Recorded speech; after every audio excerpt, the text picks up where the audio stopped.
시청자 여러분 안녕하십니까. 한반도는 지금의 진행을 새로 맡은 맹찬영입니다. 요즘 남북관계가 꽁꽁 얼어붙어 있습니다. 남북 사이에 서려 있는 냉기를 따뜻한 입김으로 조금씩 녹여간다는 마음으로 소통과 화해에 보탬이 되는 방송을 만들어 나가겠습니다. 오늘은 전 세계를 강타한 신종 코로나 바이러스 얘기를 해볼 텐데요. 북한도 예외가 아닙니다. 초비상 상태죠. 국가 비상 방역 체계를 선포하고 사실상 모든 국경을 완전히 차단하면서 방역에 총력을 기울이고 있는데요.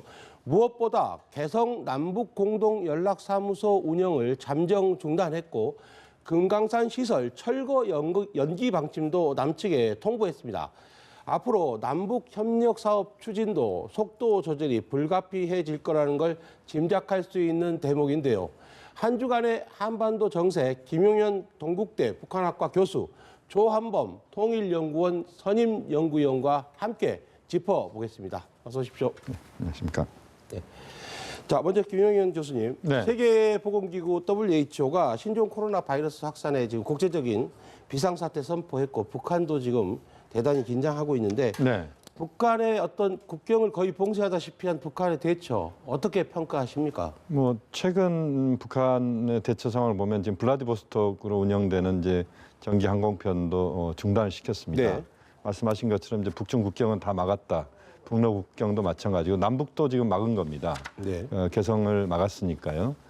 결국 북한이 좀 과도하다 싶을 정도의 지금 그런 방비 체계를 지금 갖추고 있는데. 북한의 보건 의료 체계가 매우 낙후해 있고 워낙 이번에 코로나 바이러스라고 하는 것 자체가 엄청난 이제 그런 파장을 일으킬 수 있는 그런 사안이기 때문에 북한의 대처는 북한으로서 할 수 있는 지금 최선의 대처를 하고 있다. 네. 경제적인 어려움이랄지 여러 가지 어려움도 북한이 감수하면서 우선은 확산 자체를 막는 아주 원시적이지만 가장 안전한 조치를 북한은 취하고 있다. 북한으로서는 어쩔 수 없는 선택이라고 봐야 될 것 같습니다. 예. 원시적이지만 가장 안전한 조치를 취했다 이렇게 말씀하셨는데 일부에서는 북한의 이런 조치를 국가 밀봉 수준이다. 국가 전체를 국경을 다 이렇게 밀봉하듯이 그렇게 하고 있다고 하는데 지나치게 과도한 건 아닙니까? 예, 그렇게 보여집니다. 왜냐하면 지금 확인은 정확하지는 않지만 예를 들면 평양으로 들어온 외국인들은 격리시켜서 한 달 동안 그다음에 러시아, 중국 거의 대부분 중국입니다만은 항공편, 예. 철도편 모두 막았고요. 그 내부에서도 지금 보도의 추세를 보면은 이상 징후만 있으면 모두 격리하는 것으로 보여져요. 지금 예. 확진 여부와 관계없이 네. 그렇게 본다 그러면은 전에도 유사한 사례는 있었지만 네. 과도한 건 틀림없는 것 같고요. 네. 그렇게 본다 그러면 지금 보도를 보면 국가 존망이 걸린 문제다. 네. 그다음에 이것은 정치 사업이다 이런 표현을 쓰거든요. 네. 그렇게 보면 지금 31일 날 노동신문이 갑자기 또 아프리카 돼지열병에 대한 기사를 실었거든요. 북한은 네. 완치됐다고 했거든요. 근데 저희들 첩보에 하면 아직도 완치가 안 돼 있는 상태고요. 그러니까 김 위원장이 여러 가지 면에서 지금 대북 제재 어려움, 그다음에 본인이 공약을 했던 성과들이 전혀 없죠. 남북관계, 네. 북미관계. 그렇기 때문에 사실은 이제 김경희까지도 끄집어내는 상황이니까요. 이 상황에서 이 우한 폐렴까지 들어온다 그러면은 이게 정치적인 정권 안보의 문제로 생각을 하는 것 같고요. 네. 그러나 이제 그런 밀봉에도 불구하고 지금 확인은 안 됐습니다만 그러나 지금 들려오는 첩보에 의하면 평양시 내부에는 이미 확진자들이 발생했다는 소문이 돈다고 그럽니다. 그렇기 예. 때문에 좀 더 두고 봐야겠지만 개연성이 있을 것 같아요. 지금 여러 가지 추세를 본다고 그러면. 그렇기 때문에 지금 사활을 걸고 막고 있다 이렇게 봐야겠죠. 네. 지금 조한범 박사님이 첩보 얘기를 하시면서 확진자가 있을 수도 있다 이런 말씀을 하셨어요. 네. 그런데 북한의 공식 입장은 이렇게 철저한 밀봉 조치에 의해서 현재까지 환자 없다 이런 게 지금 공식 입장 아니겠습니까? 근데 어떻습니까? 이게 이미 최근에 언론 보도를 보면 북한 내에서도 의심 환자에 대한 조치 내용 이런 것들이 나오거든요. 네. 그런 게 있다면 확진자가 있을 가능성도 완전히 배제할 수 없다 이런 생각도 들어요. 지금 이제 송인범 북한 보건성 국장이 발표를 했습니다. 북한에는 확진자가 없다. 네. 조선중앙TV를 통해서 인터뷰를 했는데 우선은 북한이 그렇게 이야기를 한 것에 대해서 예. 북한의 발표를 믿어야 되겠죠. 다만 이제 말씀하신 것처럼 의심 환자 발생, 또 지금 북중 간의 국경지대라고 하는 것 자체가 네. 1,550km입니다. 그러니까 서울에서 부산을 한 3번 거의 왕복해야 되는, 3번을 왔다 갔다 해야 되는 그런 정도의 굉장히 긴 국경선이거든요. 네. 또 뭐 아시다시피 북중 국경지대를 가다 보면 거의 북한에서 중국으로 도강하거나 중국에서 북한으로 넘어오는 그런 밀무역이랄지 이런 것들을 100% 봉쇄한다. 이건 사실상 어려운 겁니다.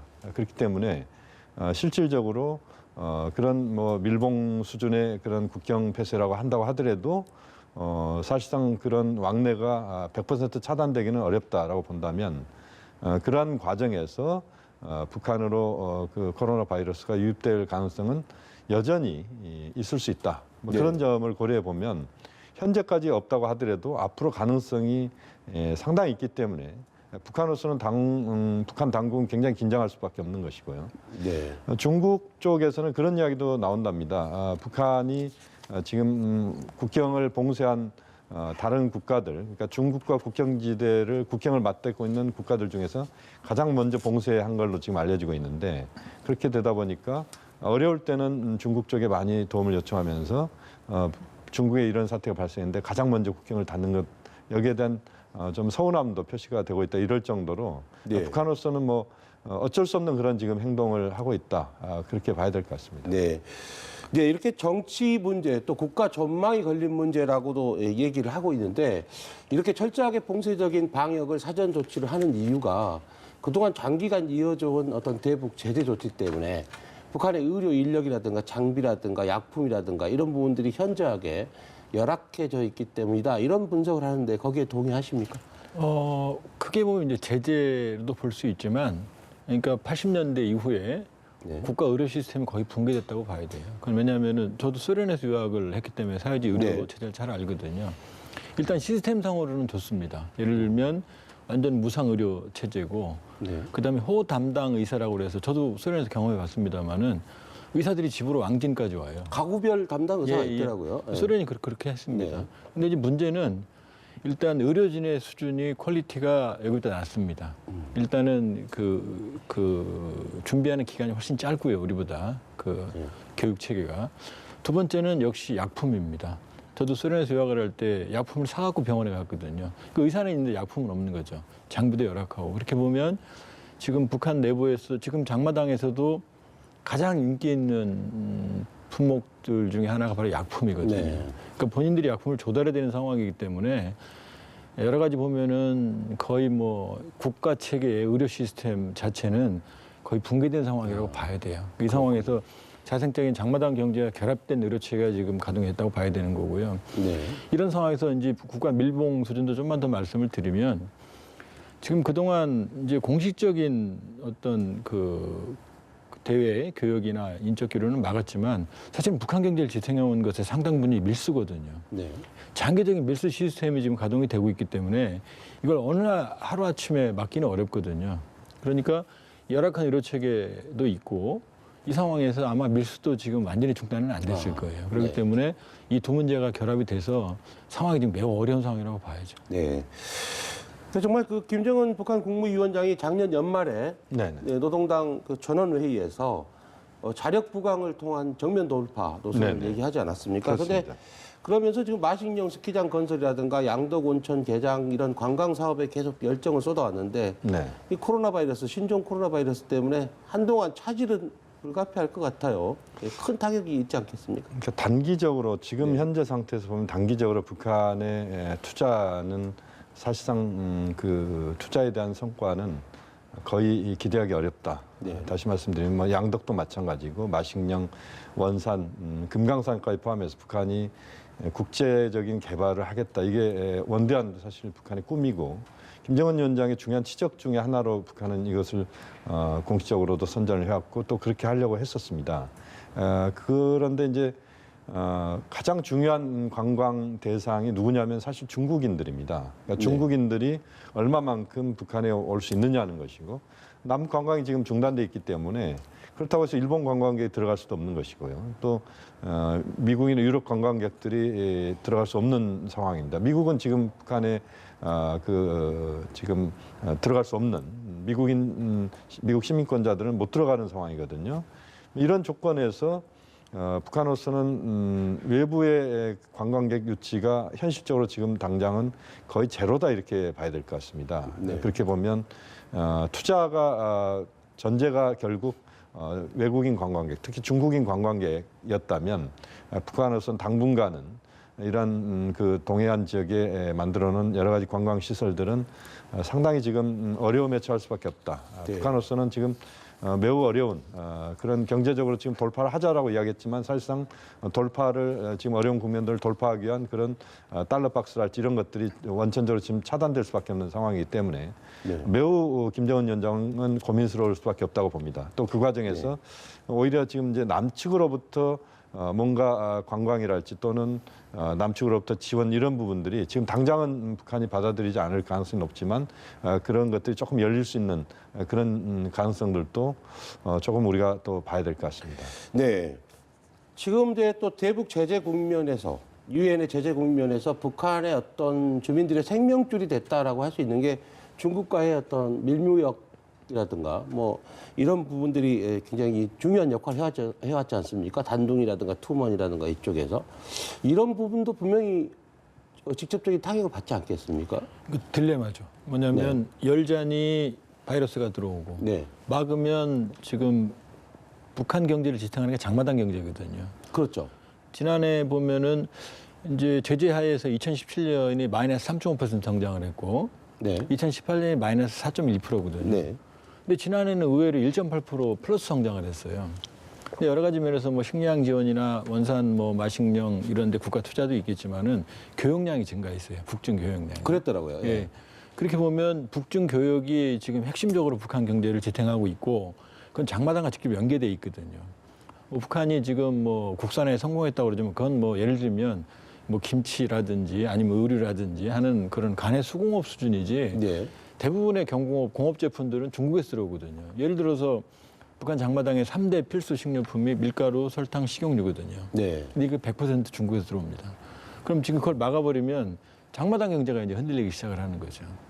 그렇기 때문에 지금 북중 교육, 지금 왜 또 문제가 되냐면 지금 언제까지 이 사태가 지속될지 모르고 지금 추산에 의하면 4월이 절정기라는 설이 있거든요. 네. 그럼 지금 아까 김 교수님 말씀하셨지만 원산갈마 역점적으로 4월 달에 지금 개장한답니다. 저희들 예. 첩보로는. 그러면 그때 원산갈마도 지금 유치가 안 되거든요. 그럼 장마당이 몇 달 동안 지금 이 재고가 있을 리가 없거든요. 그렇기 그렇죠. 때문에 사실은 막아서 보건적으로는 좀 더 안전할지는 모르겠지만은 이제 민생경제 자체가 흔들리는 상황이 올 수도 있죠. 그렇기 네. 때문에 그렇게 본다고 그러면 지금 양날의 칼의 위기에 김 위원장이 지금 직면했다 이렇게 봐야겠죠. 그렇습니다. 말씀하신 대로 정말 문을 열자니 바이러스가 들어오고 닫자니 정말 생계가 어렵고 이런 상황인데 네. 그만큼 또 지금까지 중국에 많이 의존을 해왔기 때문이기도 하고 앞으로도 계속 이런 상황에서도 중국과의 관계를 이어가야 하기 때문에 아마 그런 점을 감안하지 않았나 싶은데 김정은 국무위원장이 시진핑 주석한테 위로 서한이랄까 이런 것들 보냈어요. 네네. 근데 거기에 좀 두드러진 표현이 혈육 이런 표현을 썼더라고요. 네네. 요즘은 남측에 대해서도 혈육이라는 표현 잘 안 쓰지 않습니까? 오히려 예. 북측은 이제 중국과의 관계가 예. 조 박사님도 말씀하셨지만 사실상 북중 관계가 국제사회로 열린 가장 중요한 창일 수밖에 없는 것이고 예.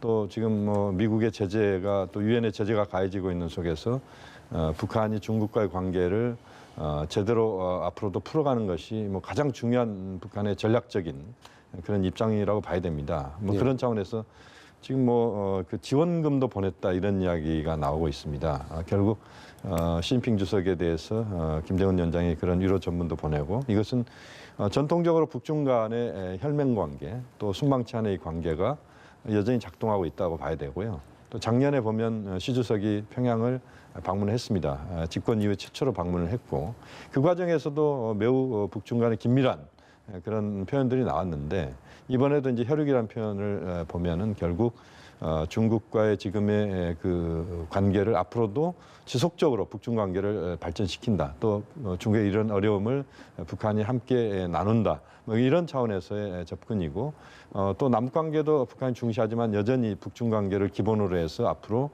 국제사회 관계를 풀어가겠다는 그런 의지도 표명했다. 중국과 미국, 북한 이 3자 관계 속에서 보면 북미 관계가 핵 문제 때문에 매우 어려운 상황이기 때문에 네. 앞으로 북중 관계, 북러 관계에 더 집중할 가능성이 높은 이 시점과 딱 맥을 연결하는 그런 표현들이 지금 이번에 그 바이러스 이 과정에서도 김정은 위원장 또 북한 입장에서 나오고 있다.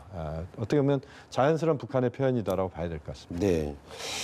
정말 근데 국제 정치적인 악재에 이어서 이렇게 바이러스까지 보건의 문제까지 남북 관계를 좀 막는 그런 부분들이 있어서 안타깝다는 생각이 드는데요. 문재인 정부, 문재인 대통령이 신년사 그리고 신년 기자회견에서 개별 관광 얘기도 했고 또 민간 교류도 활성화하겠다고 했고 여러 가지 제안을 했는데 이렇게 되면 당분간은 오히려 지금 더 한동안 후퇴할 수밖에 없지 않겠습니까? 좀 연락사무소도 철수하고. 근데 이런 이렇게 볼 수 있죠. 이제 네. 단기적인 기상도는 매우 흐림이죠. 네. 왜냐하면은 인적 교류가 있어야 되는데 일단 관광 모든 걸 막아버렸으니까요. 네. 개성 연락사무소까지 막았다는 얘기는 뭐 남북관계 이미 남쪽에서 확진자가 발생을 했으니까요. 그렇기 때문에 단기적으로는 적어도 길면은 상반기까지 위축될 수 있고요. 네. 그러나 결과적으로 김 위원장이 지난해부터 하노이 회담 결렬이부터 우리한테 비난을 했던 게 뭐냐면 남북관계를 안 하겠다는 게 아니에요. 합의된 약속을 지켜라. 9.19 공동성명에서. 그다음에 외세의 눈치를 보지 말고 남북관계를 가져가자는 거거든요. 지금 김 위원장이 경제건설 총력 집중 노선의 달성에 있어서 우리의 도움이 없이는 현실적으로 그 설계도가 완성이 안 돼요. 예를 들면 관광사업 같은 경우도 역점을 두고 있지만 금강산 관광 10년에서 193만 명이 관광객이 한국에서 갔는데 이쪽에서 현대를 통해서 거의 100% 한국인이었습니다. 외국인은 없어요. 그러니까 원산 갈마도 사실은 저희가 매력적인 관광지긴 하지만 그렇다고 세계적으로 가장 뛰어난 데는 아니거든요. 삼전 마찬가지고 네. 양등 마찬가지고. 그러니까 우리의 필요성은 있는 거죠. 그러니까 지금 저 허약한 지금 체제의 위기 속에서 이번에 어떤 바이러스 사태로 인해서 더 위기가 직면한다고 그러면은 역설적으로 남북관계가 필요할 수도 있어요. 그렇기 때문에 네. 단기적으로는 흐름이지만 통미봉남이 아니고 엄밀히 보면 선미후남이거든요. 일단 미국과 관계를 풀어야 남북관계가 있다는 판단을 내린 거기 때문에 단기적으로는 어렵지만 그러나 중장기적으로는 한국과의 협력 가능성은 남북 경협, 남북 교류 가능성은 남아있다 이렇게 봐야죠. 지금 조한문 박사님의 포인트는 신종 코로나 바이러스로 인해서 인력 간의 어떤 왕래 이런 건 끊겼지만 오히려 이걸 통해서 어떤 남북 간의 신뢰를 쌓을 수 있는 계기가 될 수도 있다. 좋은 계기로 활용할 수도 있다. 이렇게 지금 해석하셨는데 그 점에 대해서는 어떻게 생각하십니까? 그러니까 과거에도 보면요, 북한의 그런 신종 바이러스와 같은 여러 가지 사태들이 있었을 때 남북 협력이 오히려 역설적으로 또 잘 됐던 그런 과거의 기억들이 있습니다. 그러니까 북한이 지금 남측과는 거의 지금 관계를 풀어내지 않고 있는 뭐 현실인 것은 분명한 사실입니다.